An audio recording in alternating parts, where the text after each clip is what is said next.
ஆண்டவராக இயேசு கிறிஸ்துவின் நாமத்தினாலே இந்த விடியலை தேடி நிகழ்ச்சிக்கு உங்களை நாங்கள் வரவேற்கிறேன். சுவிசேஷத்தை குறித்து நாம் கற்றுக்கொண்டிருக்கிறோம், தொடர்ந்து கற்றுக்கொள்வோம். 5 சாராம்சங்களை கொண்ட சுவிசேஷம் என்று நான் உங்களுக்கு சொல்லியிருந்தேன். அதை உங்களுக்கு நினைவுபடுத்தி நாம் தொடர்ந்து அதை கற்றுக்கொள்வோம். முதலாவது, வாக்குரைத்தபடி இயேசு பாவம் இல்லாமல் கன்னியின் வயிற்றில் பிறந்தார். இரண்டாவதாக, அவர் பாவம் இல்லாமல் வாழ்ந்தார்.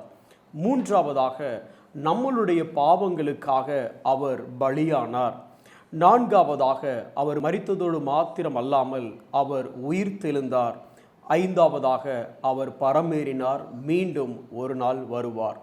நாம் அந்த சுவிசேஷத்தை விசுவாசித்து அவர் மீது நம்பிக்கை வைத்து இந்த வசனத்தின்படி வாழ அழைக்கப்பட்டிருக்கிறோம். இந்த 5 சாராம்சங்கள் கொண்ட சுவிசேஷத்திலே அவர் எப்படி வாக்குரைத்தபடி கன்னியின் வயிற்றிலே பிறந்தார் என்பதை குறித்து நாம் கற்றுக்கொண்டோம். இன்றைக்கு அவர் இந்த மனிதனாக அவதரித்தது ஏன், எதற்காக என்று சில காரியங்களை குறித்து கற்றுக்கொள்ளப் போகிறோம். ஒரு வேத பகுதியை உங்களுக்காக நான் வாசிக்கிறேன். அப்போஸ்தலர் நடவடிக்கைகள் 2வது அதிகாரம் 22வது வசனம் இப்படியாக சொல்லுகிறது: இஸ்ரவேலரே, நான் சொல்லும் வார்த்தைகளை கேளுங்கள். நீங்கள் அறிந்திருக்கிறபடி நசரேயனாகிய இயேசுவை கொண்டு என்று பேதுரு தன்னுடைய முதல் சுவிசேஷ பிரசங்கத்தை ஆரம்பிக்கிறார். இதே வார்த்தை ஆங்கிலத்திலே படிக்கும் பொழுது a man Jesus from Nazareth அப்படி என்று வருகிறது. ஒரு மனிதன் அப்படி என்று அந்த வார்த்தை வருகிறது. சரி, இவர் இயேசு மனிதனாக வந்ததினால் என்னென்ன காரியங்கள் நம்முடைய வாழ்க்கையில் நாம் கற்றுக்கொள்ள வேண்டியிருக்கிறது என்பதை நாம் பார்த்து கொண்டிருக்கிறோம். இன்றைக்கு ஒரு முக்கியமான காரியத்தை உங்கள் மத்தியிலே சொல்ல ஆசைப்படுகிறேன். இன்றைக்கு நம்ம எல்லாருக்குமே இருக்கிற மிகப்பெரிய பிரச்சனை என்னவென்னா, தேவனுடைய சித்தம் என்ன அப்படி என்று தெரிந்து கொள்வது. இரண்டாவது, அப்படியே தெரிந்து கொண்டாலும் அந்த தேவ சித்தத்தை நிறைவேற்றுவதற்கு நம்ம எவ்வளவு கஷ்டப்படுகிறோம், அல்லது தேவ சித்தத்தை விட நம்முடைய சுய சித்தம் எப்பொழுதுமே மேலோங்கி இருக்கிறத நம்ம பார்க்க முடியும். ஆனால் இயேசு சொல்லும் பொழுது சொல்கிறார், ஒருவன் தன் சுயத்தை வெறுத்து, சீஷத்துவம் ஆரம்பமே சுய வெறுப்பில் ஆரம்பிக்கிறது. அதற்கு சிறந்த ஒரு எடுத்துக்காட்டு இயேசுவை நாம் பார்க்கலாம். ஒரு பகுதியை உங்களுக்கு நினைவுபடுத்துகிறேன். லூக்கா 22வது அதிகாரம் 42வது வசனம் இப்படி சொல்கிறது: கெத்செமனே தோட்டத்திலே இயேசுவானவர் ஜெபித்த ஜெபம். பிதாவே, உமக்கு சித்தமானால் இந்த பாத்திரம் என்னை விட்டு நீங்கும்படி செய்யும். ஆயினும் என்னுடைய சித்தத்தின்படி அல்ல, உம்முடைய சித்தத்தின்படியே ஆக கடவது என்று ஜெபம் பண்ணினார். இன்றைக்கி நம்மளும் பல நேரத்தில் ஜெபம் பண்ணுறோம்ல, ஆண்டவரே என் சித்தம் இல்லை, உம்முடைய சித்தம் நடக்கட்டும் அப்படின்னு ஜெபம் பண்ணுறோம். ஆனால் உண்மையிலேவா ஜெபிக்கிறோம்? கொஞ்சம் யோசிச்சு பார்க்கலாமே. நம்ம ஒரு விருப்பத்தோடு ஜெபம் பண்ணும் பொழுது அதை அப்படியே தேவன் நிறைவேற்றினால் நாம் சந்தோஷப்படுகிறோம். ஒருவேளை நம் விருப்பம் இல்லாமல் நம் விருப்பத்திற்கு மாறாக தேவன் தம்முடைய விருப்பத்தை செஞ்சார் அப்படின்னா அதே சந்தோஷத்தோடு அதை ஏற்றுக்கொள்கிறோமா அப்படின்னா உண்மையிலே சொல்லணும்னா அப்படி நம்ம ஏற்றுக்கொள்கிறது இல்லை. எப்பெல்லாம் நம்ம சித்தத்தின்படியே தேவன் செய்து அதையும் அவருடைய சித்தம் என்று உறுதிப்படுத்துகிறாரோ அப்போ நமக்கு சந்தோஷம் இருக்குது. ஆனால் இங்கே பாருங்களேன், பிதாவினுடைய ஒரே குமாரன், பரிசுத்தமான, இந்த உலகத்திலே சொல்லப்போன எ பர்ஃபெக்ட் மேன் அப்படிங்கிறதுக்கு எக்ஸாம்பிள். அந்த இயேசு என்ன ஜெபிக்கிறார் அப்படின்னா, எனக்கு ஒரு சித்தம் இருக்குது, ஆனால் என்னுடைய சித்தம் அல்ல அப்படின்னு ஜெபிக்கிறார். அதற்கு அந்த சித்தத்தின்படி அது கிராண்ட் பண்ணப்பட்டதா அப்படின்னா இல்லை, நடந்தது மாறாகவே நடந்தது. ஆனாலும் அதை அவர் எப்படி ஏற்றுக்கொண்டார் அப்படின்னு பார்க்கலாம். அந்த கெத்செமனே தோட்டத்தில் அந்த ஜெபத்தை முடித்த உடனே சீஷர்கள்லாம் வெளியில் 3 பேரை ஜெபம் பண்ண சொல்லி வச்சுட்டு போயிருக்காரு. அவங்க தூங்கிட்டாங்க. ஆனாலும் வந்து சொல்கிறார், வாங்கப்பா வேலை முடிஞ்சிடுச்சு. இன்னும் ஆண்டவரே, அப்போ நீங்கள் ஜெபம் பண்ணபடி உம்முடைய சித்தத்தின்படி தேவன் ஓகே சொல்லிட்டாரா அப்படின்னா, இவர் எப்படி ஜெபம் பண்ணினாரோ அதன்படி அவர் ஓகே சொல்லலை. ஆனால் இப்போ அவர் சந்தோஷமாக, வாங்க நம்முடைய அடுத்த கட்ட களத்துக்கு நம்ம செல்லலாம் அப்படின்னு சொல்லி அவங்கள ஆயத்தம் பண்ணுகிறார். இது இயேசுவினுடைய வாழ்க்கையை குறித்து பாருங்களேன். Is a perfect man who is longing and fulfill the will of God alone. தேவனுடைய சித்தத்தை மாத்திரம் நோக்குகிறவராகவும் அதற்காகவே ஏங்குகிறவராகவும் அதை மட்டும் செய்யக்கூடிய ஒரு பர்ஃபெக்ட் மேனா இங்கே இயேசு போர்ட்ரே பண்ணப்படுகிறார். ஒரு சில வசனங்களை உங்களுக்கு வாசிக்கிறேன் பாருங்களேன். அது உங்களுக்கு எந்த அளவுக்கு இயேசு தேவ சித்தத்தில் நோக்கமாக இருந்தார் அப்படின்னு சொல்லி காமிக்க விரும்புகிறேன். யோவான் 5:19 சொல்லுகிறது, இயேசு பிதா செய்வதை தவிர வேற எதையும் செய்யவில்லையாம்.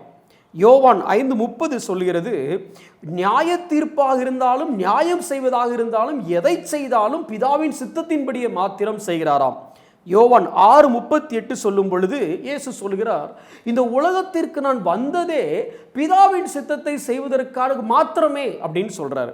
யோவான் 7:16 பார்த்தீங்க அப்படின்னு சொன்னால், நான் போதிக்கிறது எல்லாமே என்னுடைய போதனை அல்ல, என்னை அனுப்பினவர் எனக்கு கற்றுக் கொடுத்த காரியங்கள் அப்படின்னு சொல்றார்.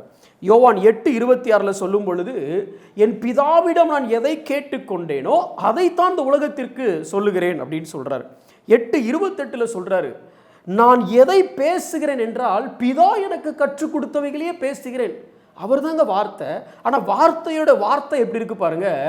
பிதா என்ன வார்த்தையை சொல்லுகிறாரோ அதைத்தான் வார்த்தையாகிய குமாரன் சொல்லுகிறாராமா.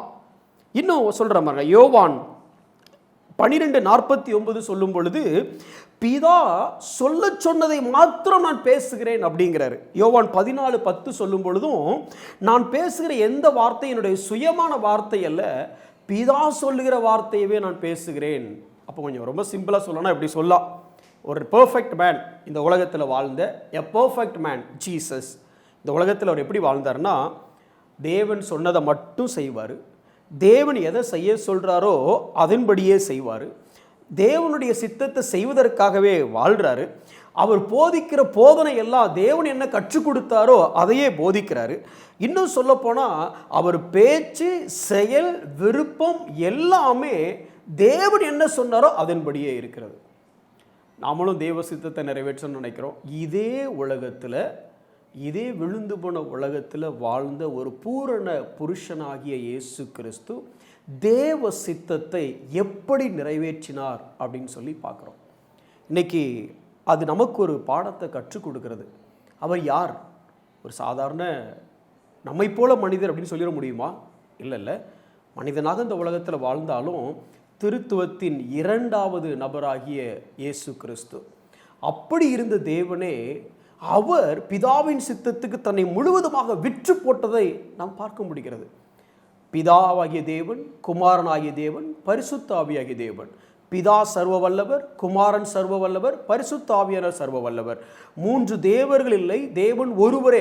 அந்த தேவர்களில் திருத்துவத்தின் 2வது நபராக இருந்த இந்த இயேசு கிறிஸ்து தன்னை மனிதனாக இந்த உலகத்தில் அவதரித்த பொழுது தன்னை முற்றிலுமாக தாழ்த்தி தேவ சித்தத்துக்கு தன்னை விற்று போட்டார். அவராலேயே அப்படி செய்ய முடியும்னா உங்களாலையும் என்னாலையும் பரிசுத்த ஆவியானவரின் பலத்தினால தேவ சித்தத்துக்கு நாம் அர்ப்பணிக்க முடியும். எப்படி தெரியும் தேவ சித்தம்? எப்படி பிரதர் தேவ சித்தத்தை கண்டுபிடிக்கிறது? எழுதப்பட்ட வார்த்தையில் கொடுக்கப்பட்ட தேவ சித்தத்தை நாம் நிறைவேற்றும் பொழுது எழுதப்படாத காரியங்களில் தேவனுடைய சித்தத்தை தானாக நாம் நிறைவேற்ற முடியும். இன்னைக்கு இந்த காரியத்தை நாம் கொஞ்சம் யோசிப்போம். ஆண்டவரே, என்னுடைய வாழ்க்கையில் உம்முடைய சித்தத்தை நான் நிறைவேற்றுகிறேனா? இல்லை. என் மனதில் ஒரு சித்தம் வச்சுக்கிட்டு நான் உம்மிட்ட ஜெபம் பண்ணுறேனா? இல்லை. என்னை பூரணமாக அர்ப்பணித்து இருக்கிறேனா? இயேசு தன்னை முழுவதுமாக பிதாவின் சித்தத்துக்கு அர்ப்பணித்தார்.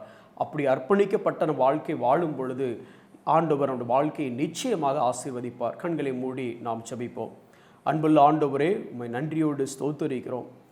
இயேசுவாகிய தேவன் மனிதனாக இந்த உலகத்திலே வாழ்ந்தபோது பிதாவின் சித்தத்திற்கு தன்னை முழுவதுமாக அவர் அர்ப்பணித்ததை நாங்கள் பார்க்கிறோம். ஒரு பூரண புருஷனாக, ஒரு மாடலாக எங்களுக்காக வாழ்ந்து காண்பித்து அவர் அடிச்சுவடுகளை நாங்கள் பின்பற்ற ஆவியானவரே, நீர் எங்களை பலப்படுத்தும்படியாக நாங்கள் ஜெபிக்கிறோம். எங்கள் சித்தம் அல்ல, எங்களுடைய சுயத்தை வெறுத்து உம்முடைய சித்தத்தை செய்து உமக்கு சீஷராக வாழ எங்களை நீர் வழிநடத்தும், பலப்படுத்தும். இயேசுவின் நாமத்தில் பிதாவே, ஆமென்.